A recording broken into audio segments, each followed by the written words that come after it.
Well, hello once again, my friends, my fellow modelers, my fellow lovers of Star Trek. I got another little video for you.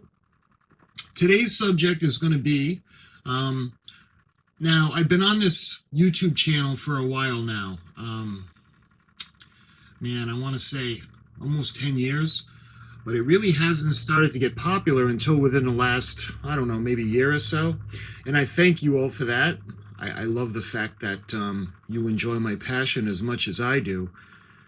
What I want to do, I want to start doing is I want to start redoing some of my videos. Some of the collectibles, whether it was Diamond Select, the model kits, Playmates, a lot of the stuff that I had shown you guys earlier were just, the camera quality was just horrible. I've since moved on and I've gotten better filming equipment, and I have better video editing software now. And what I want to do is I want to start redoing some of those videos that were really kind of came out pretty terrible. It was hard to see. The video was so bad that the picture actually looked a lot better than the video. A sun, so this is supposed to match one of the planets. And the little drill holes in the back where I fed the fiber optic cables through the back for the twinkling stars. And go ahead and put the lights out so you can see what it looks like. Get the other one. You can see the twinkling stars. It was a lot of work for just those twinkles. It is kind of cool, I guess. You know, the Enterprise is beautiful. She's lit up. I really disappointed with that other nacelle, though. I really wish that would have... And I even tested it. But when I glued the secondary hull together and attached it to the neck, I had to stuff the wires in, and it was just, there's no room in there. So that's why it was pretty difficult. Again, the Klingon ship is pretty cool. All the lights. I decided to leave the fronts open, the Klingon ships, because I thought it looked cooler with them lit up like that. The instructions called for putting little caps in there. So one of the things I want to start with, I want to show you guys kind of an upcoming project, but I want to show you how I want to do it better. This is AMT. Now this is one of the first models that I had done. This is the Enterprise incident from AMT Erdl. Legendary Space Encounter, fiber optic lights, digital sound chip, and display base. Fiber optics, lighting. And this was really cool. And I tried to look, I could not find really anything on the internet about this kit. This has got to be I mean, if I would have seen this as a kid, I would have just went nuts and wanted it. But it's not easy to make. And I don't really see a kid making this to make it look like the box anyway. It's not a finished model on the box.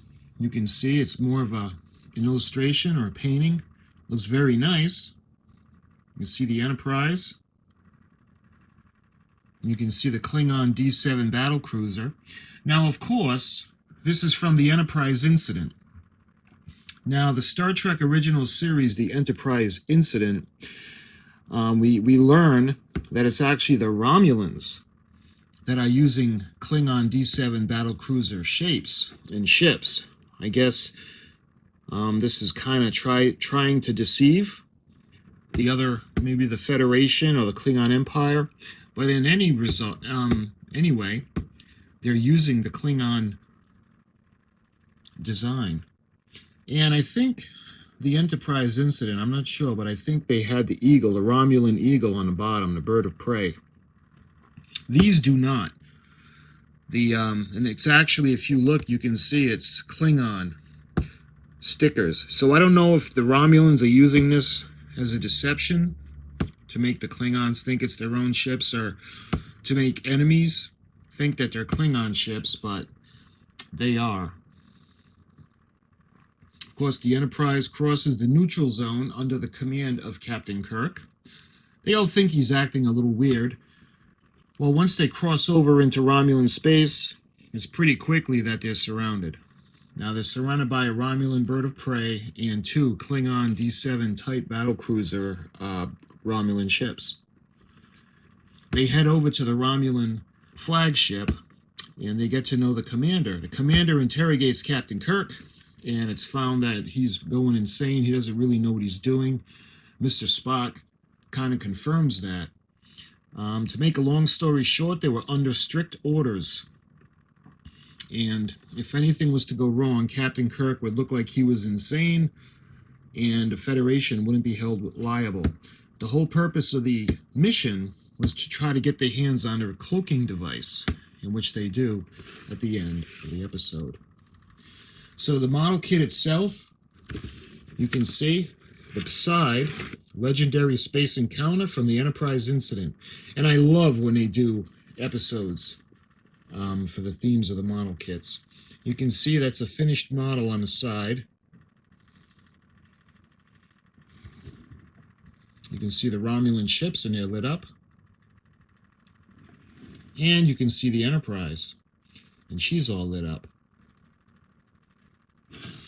Let's see, the sides of the box, I think, are the same. They're the same on both sides. You get that illustration. And this is kit 8254. Fiber optic lights, digital sound chip, and display base. The base is pretty cool. The whole thing is pretty cool, actually. I just really sucked at modeling. Well, I sucked worse back then. And it's got the different languages, highly detailed model kit, and it includes 2 Klingon battle cruisers and USS Enterprise, display base with space background, fiber optic kit, authentic digital audio chip of voices and sounds from the original series of Star Trek TV episode, The Enterprise Incident. Paint and cement not included. And this is a 1995 release. And again, I had gone through this when I had done the unboxing, when I had done the video for you originally, but the video quality is not even close compared to what it was then and what it is now. So let me put you on a tripod, and I want to show you a couple of things. Okay, so it's a little easy to show you everything with the camera on a tripod. And there's information on the back, but all it is really is just kind of what's on the side of the box. And this is saying reference, and this is number 3396. And use this address for reference. Just different, I'll let you read it. But it's not like what they have today with the finished model pictures on the bottom. It would have been nice back then, but that's not what they have. So I went ahead and I actually made this model a while ago. So let me kind of bring it out and show it to you. The concept, I love the concept. It's really cool. You can see it looks for a really nice picture. We got the Klingon ships. And we've got the background, space background, and we've got the Enterprise. And again, that's some pretty horrible painting, especially in the high definition. And we've got them orbiting a planet. And you can see all the fiber optics. I didn't do nearly as much as that, there should have been. The fiber optics go in the back. And of course, my soldering is atrocious. And you can see this solder all over the place. I'm showing you the bottom. It just is absolutely horrible. The switch, I can't even get the switch to stay in the position. Let's try putting it on. So that's on. And I can't get the lights to work.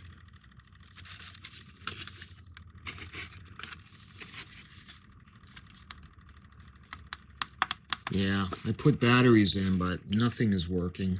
And actually, the wire is off anyway. Yeah, this came out really crappy. Um, I had wanted to make it because like I said, I did a lot of research and I looked around for different kits of this to show people doing it, and there's really none. I don't know if a lot of people got aggravated with the difficulty of this kit, but the parts are so small, and the drill that they give you, it's really tiny. And if you're not careful, you're going to break the bit. They do give you two drill bits, but if you're not careful, it's just going to be terrible. I wish I could get the lights to kind of show you guys. I'm going to try to, yeah, it's just, I don't even know where the stuff went now. Anyway, that's the one that I attempted to do. And again, the paint jobs, the cameras do these justice because it looks like on the screen they look pretty good, but they're really not. And oh, by the way, the starboard side to side collector, when I got everything together and I glued it into place and I put it on, the starboard side to side collector did not work. So this is pretty much busted. The wiring's not working, so I'll put up some pictures of what I did to show you guys how it looked when it was lit up, but this is really kind of crappy workmanship, and I want to do much better on a new build.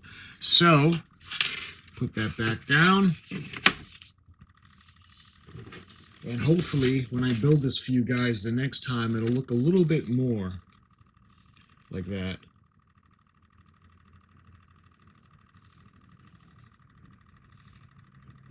So, my friends, I just wanted to do this quick little video to kind of show you guys an upcoming project, and to let you guys know that I do intend to do a bunch of projects. I'm going to reshoot them, re-edit them, and you'll be able to see them a lot better. It'll be a lot clearer. A lot of the Diamond Select and Playmates collectibles that I have, I'll be able to show you in high definition, and the video will be a lot better. So, my friends, until we actually do this, it'll be a little while because, let's see, we've got the Enterprise D from Eagle Moss, so we've got that project going, and we should have another shipment soon. I've got the SS United States that I'm doing for Alan Urban. We've got that build that's going. I just did the bow, the decking, and I'm actually doing the Starships collection. We got the Enterprise refit, and we got the B, and we have the original Enterprise that I'm doing. I'm working on the base right now, so expect another video from that. But this is going to be a future project, and hopefully it looks a lot better. Again, the paints that I used a paintbrush on the Enterprise. You can probably tell. She looks terrible. It's clumpy, and it's, well, not my best. You can see I want to do a lot better on this. And my friend Mr. Paintbrush is going to help me a lot more. They'll look a lot better than they do now. So, my friends, I thank you for watching, and I'll see you guys again really soon.